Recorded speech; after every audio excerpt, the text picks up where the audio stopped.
everybody, and welcome to EduMatch. We have a brand new format going for you this week. Tried this before, and we worked out the kinks. We're bringing it right back to you. So follow along with us at the hashtag EduMatch, and you can also see us on YouTube as well as Periscope. So, wanted to tell you all about the EduMatch Person of the Day. So if you don't already know, just go to edumatch.org and look at the Get Connected place, and then there'll be a place to sign up for the Person of the Day. And once you sign up, then we will tweet out information about you over a 24-hour period. There's a little bit of a wait, but don't worry because we'll be tagging you with matches in the meantime. And in addition, if you have an RSS feed for your blog, then we'll be tweeting that out as well to our network of currently about 25,000 educators around the world. So definitely check out the Person of the Day form. So wanted to give a huge shout out to our panel tonight. We have two awesome educators. So I'm just going to have you all introduce yourself. And the topic is math integration. So, Ilse, if you could please introduce yourself. Hi, my name is Ilse. I am a education consultant with LitLife. I mainly focus on math through a literacy perspective, and math integration is basically math literacy. Sometimes we have the myth that it's just one language, all over the world, but it's not. And so that's the perspective I'm bringing today. So I'm excited to be here. Awesome and super excited to have you. So thank you so much for joining us, Ilse. And we also have our awesome moderator, Stephanie. So Stephanie, if you could please introduce yourself as well.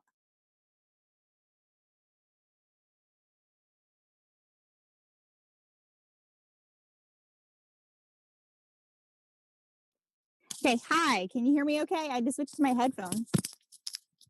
Had to switch the headphones, so that was fun. Okay. Okay.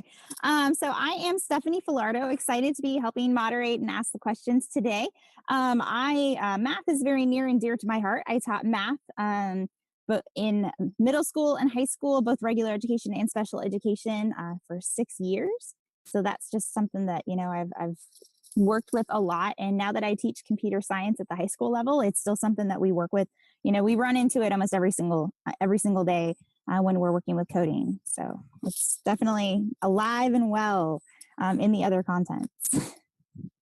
All right, that is awesome. So we're going to have a fantastic conversation tonight. So definitely looking forward to that. So everybody who is chatting with us on Periscope or on Twitter or on YouTube Live, then we are really looking forward to hearing what you have to say as well. So Stephanie, if you want to go ahead and kick off the conversation with the first question, I'll also jump in. I'll jump in after Ilse does.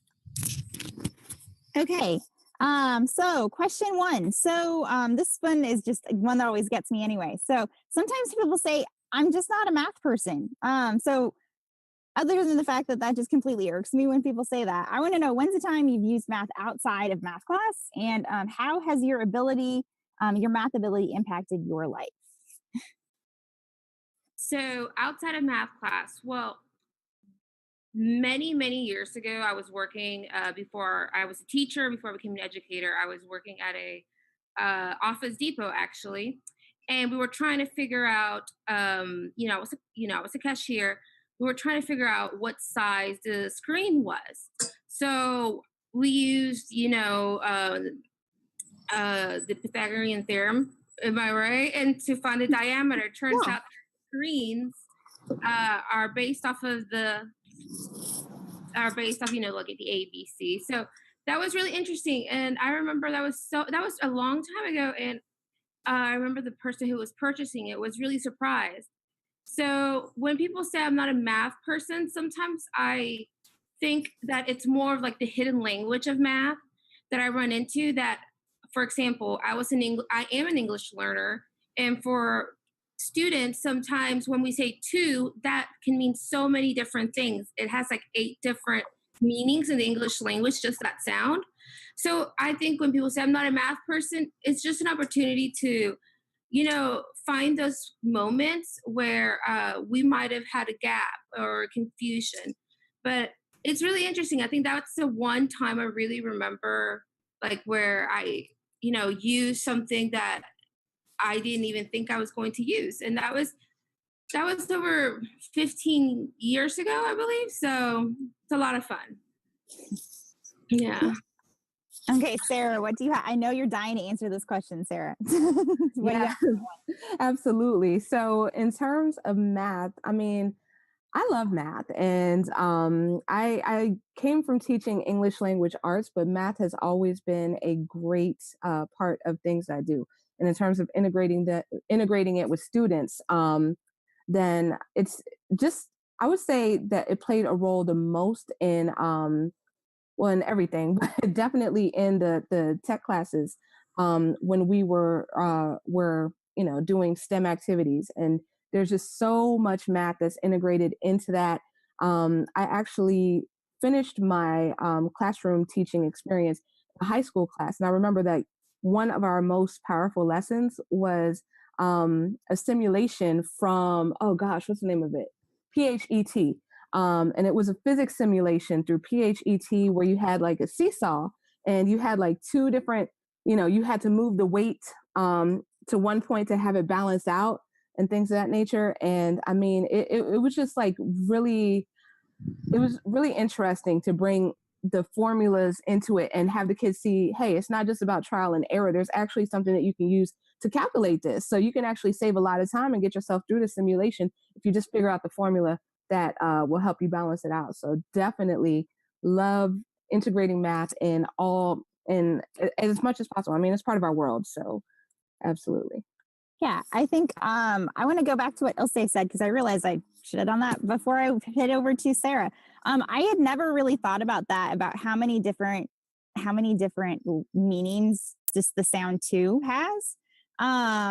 Like that's just like that's the more that I think about that, the more that that's just sinking in. Because it's math is is a language all of itself, and I know that in college they would actually allow and I think it might have just been for some of the engineering majors, but they would actually allow upper level math courses to count as a foreign language credit underneath their requirements, just because it really is a language all its own. So man, that's something I haven't had the experience of working with too many students who are English language learners, but I know that's something I'm gonna put into the back there and definitely help remind myself, because it's when at the high school level a lot of times they've been speaking English long enough that you don't necessarily notice, and so I'll just try to keep that in the back of my mind too.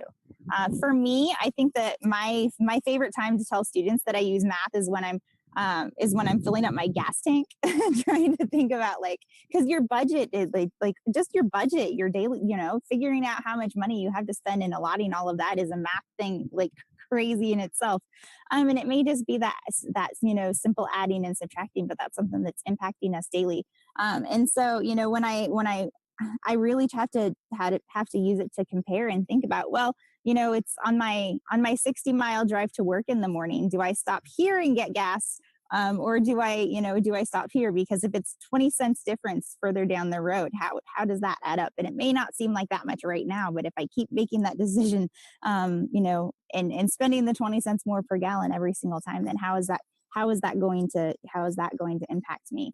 I found that students really, when you hit them in their pocketbooks and their expendable income, all of a sudden they start to understand that, oh, you mean that I can use that to make decisions in life. Like, yes, it will help you make better decisions, and it's not that like it's not like Monopoly, and you don't pass go, you don't collect $200.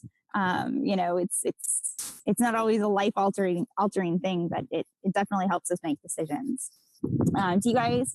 Let's see. So we touched a little bit on the cross curricular with the integration with math. So I think that kind of any further questions with that, I'll ask question two, and we can just go ahead and roll on into that one. So what are some powerful ways why am I stumbling over my words right now? Because the way that I wrote this is not grammatically correct. I needed an English teacher looking at this, Sarah. So what are some powerful ways to relate math concepts to other content areas or in life? And I know we kind of I'll ask it anyway, just in case we've got anything else to add to it. But I would love to hear, let's see, Ilse or Sarah, which one of you guys wants to jump in? I'll go ahead and say something. Okay. I loved how you connected it to driving, and it really reminded me that I use math a lot I rely on math a lot when it comes to managing my time because I have ADHD. So it's really easy for me to hyper focus on one thing and just do it for 2 hours, and it just feels like nothing happened. And or I can get distracted really easily. So I definitely use, when I think about, oh, I have to drive somewhere, I have to think about how much time is it going to take. So I think that is something that's daily ingrained in my life that I don't even notice now. And I think our students, we passively talk about it with their schedules, but really owning your time and being present has to do a lot with math and how much time you dedicate to things. So that was really, I guess, an aha moment when you were talking about budgets and money and place value. I think that that's where I really see like all those connections coming, for me as someone who has ADHD. Yeah, that's I know I that whole rabbit hole concept of kind of being able to be hyper focused on, I do that a lot. I don't think I have ADHD. I think I just am passionate about passionate about some things, but yeah, it's just it's that allotment of time too. And before I go on to Sarah, we had somebody on the Twitterverse who posted a picture of their kids outside at the pool. So we got Jenny Ellison. So we'll give a shout out to Jenny Ellison. Thanks for participating on the Twitter side. And she says that she's using math to keep track of all the kiddos in the pool. And that is, oh my goodness, that literally could be life or death there. So math is important. It's not just that comma and let's eat grandma that's important, guys. We got to be able to count all the kiddos too. Okay, Sarah. Yeah, totally. I love how you gave that Twitter shout out, and I love that Jenny, you dropped that in there. Absolutely. So math is everywhere, and it's super important.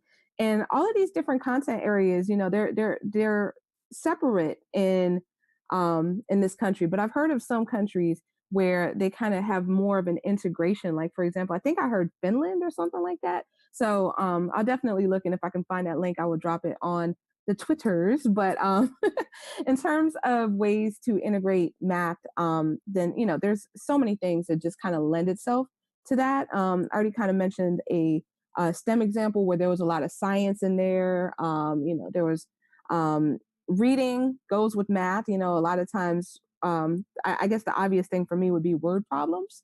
But there's so much more as well.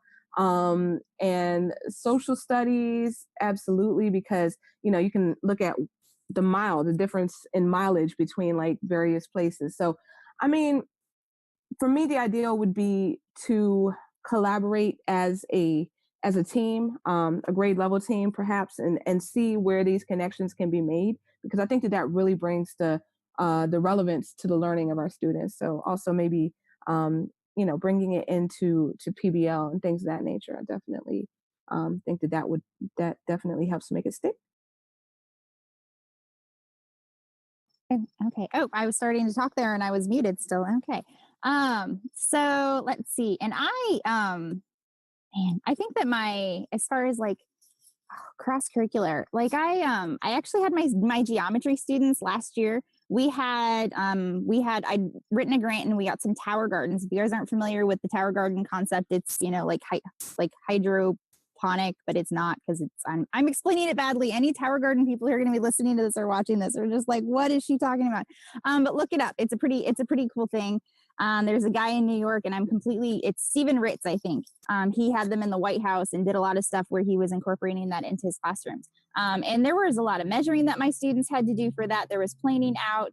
There was kind of talking about the concept of, if you think about just like probability wise, why you don't just put one seed in a spot when you are planting it, because what's the probability that that's going to work. But I had my geometry students, we needed a place to start growing our seedlings, because you can't just put them straight into the tower, because they need to be able to have a little bit of wind on them, so that way, because when you're growing inside, like, it's completely different than growing outside, because there's that, it's stagnant air, so they're not going to be able to support themselves. So we from the ground up, the students planned the entire process of building kind of this indoor greenhouse, to figuring out what dimensions everything needed to be, so that way we could fit the right amount of plants in it.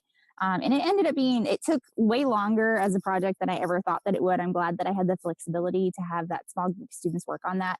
But that was something that was a really cool take for me, even within a math class, to be able to kind of bring in some science and just kind of some real life. People kind of like gardening outside of school sometimes. So I'm hoping that maybe it's inspired some of them, even in their lifestyles, to kind of bring that in as well. Oh, and I see Sarah tossed in the link on the EduMatch for what Tower Gardens are. It was a really cool project, and the students came in and they just wanted to eat lettuce, and that was awesome. That never happened before. So that's what I'm talking about. That's a whole nother Tweet and Talk episode we could do there, Sarah. So I'm looking at the time, so we need to probably swing into question 3. So question 3, team paper versus team digital. Which do you pick, or combination? Because trust me, like we know that the world is not just all one way or the other. So which do you pick, team paper or team digital, or a combination of both, and why? I'll go first. I think that if we really have our feet on the ground when it comes to math literacy, we have to pick both, because coding is so integrated with math. Our Excel or Google Docs, everything, even when we use spreadsheets, we sum differences, all those things are so integrated that I believe if we ignore paper or digital, we really are only, empowering our students to use math in one piece of their world, because their world, from our phones to everything we do, and when we write in HTML, math is everywhere, that I don't think we have the choice anymore to just pick and choose. Now we have to just reflect what our students need, and that's like a holistic integration. Okay, and I'd seen Ilse, you said that you wanted to say one more thing. Let's backtrack to the thing you wanted to say before, because I missed that before. So talking about, just go ahead and say it. Oh, I was just going to bring up coding, because coding is a language, just like we have so many coding languages. And when I really sit down and think about it, when we interact with our computer and when we do a lot of things, we have to be able to read math in context, not just words spelled out, the numbers spelled out, but the numbers in context, because they really affect all of our technology and our calendar. So I really do think it's both. Maybe to see the process, I could understand a child wanting to write it down, but I definitely think there's a lot of room for us to grow in teaching math within the digital world. And I really want to see that happen more, because that's such a huge literacy that's really dominating right now. Yeah, and that really is connected to your answer that you just gave of the team paper versus team digital. Not that there's really teams. I don't know that anybody's necessarily choosing sides, but people seem to have this debate all the time. And really, yeah, in computer science and coding, you have to be able to know how, like, you can't just handwrite it in there. You have to know how it has to be represented so that the program can understand it. And that's something that my students struggled with a little bit. Like the division symbol does not exist on the keyboard. How do you type that in to be able to have something work? Because if you want to take the average of something, which is pretty common in computer science, then you've got to be able to figure out how to put that in there. So yeah, it's definitely, it's a language all its own. Let's see. Yeah. Okay, let's go to Sarah, and then we will kick off question 4 after Sarah. All right, cool. So this question about the team paper versus team digital, I definitely have to second what both of you are saying in terms of it kind of being the right tool for the right time. So, if an activity lends itself to, something digital, then definitely by all means use digital. But if the activity kind of lends itself more towards paper and pencil, like for example, if it's something that the kids need to like design by hand, I know you can do that digitally, but sometimes it's good to give them the choice in many situations, because it might be more efficient, like just doing a quick sketch prototype by hand. So definitely, I would say that it would be a matter of choice from the student and hopefully also the teacher. So depending on the activity.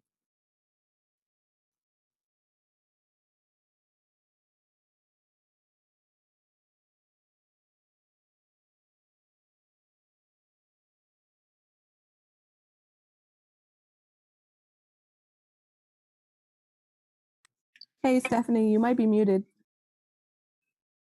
Sorry, I am muted. Sorry. I agree with everything that you just said there.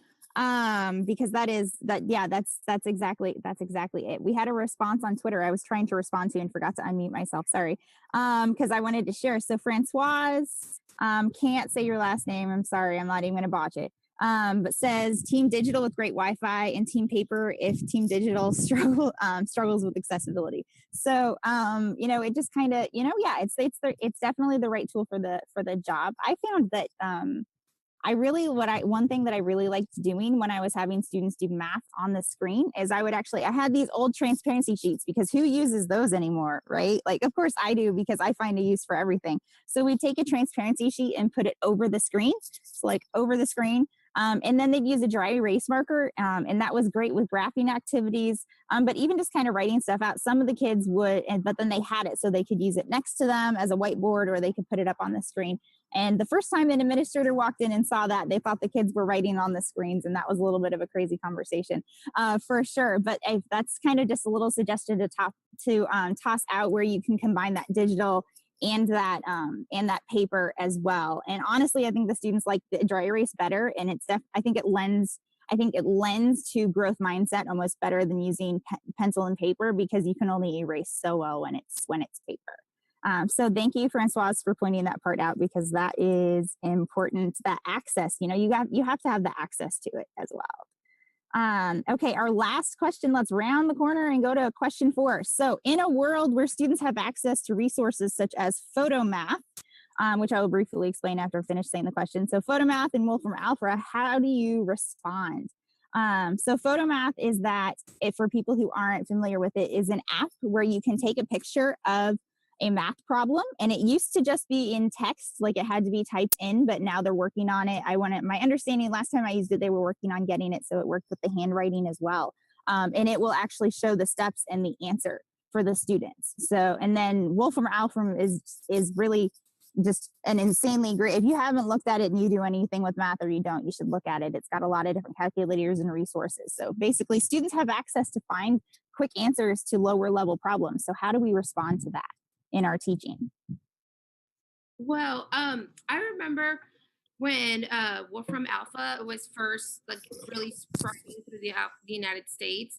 It was actually already very popular abroad. So I realized that made me, take a step back. That other countries are allowing their students to use Wolfram Alpha during their tests. So it made me think, okay, so what's the purpose? Why? So it's just really, I think what everyone's pointing out, that access really determines what we're doing, the purpose, the student-driven choice, and the student need. And I personally do use Wolfram Alpha because sometimes I think of it like ecbib.com. That sometimes when we get stuck, you can put in a logarithm and it'll just show you. So that really makes me, question myself. Like, other countries are allowing their kids to do this on tests. So let's figure out why. And that's where, purpose. Okay, let's kick it over to Sarah. All right, awesome. Yeah, so definitely, I love the fact that you're using it with your students. I think that's definitely like something that we need to keep in mind. That that these tools, they're going to use it, with or without us. So definitely embracing it and seeing what it has to offer is highly, that's definitely the way to do it. So yeah, but this has been such an awesome conversation, and I really, really, really want to thank both of you. Thank you, Ilse, and thank you to Stephanie.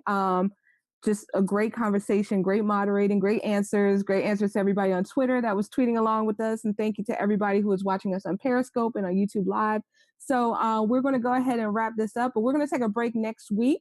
And we will be back the following week where we're going to be talking about building relationships with students. So check out edumatch.org if you are interested in signing up for the panel. So definitely looking forward to seeing y'all there. And this will be archived. The Twitter portion will be put out in a couple minutes, and the audio portion will be available on iTunes and Stitcher. So definitely check us out. So thank you all so much and have an awesome night.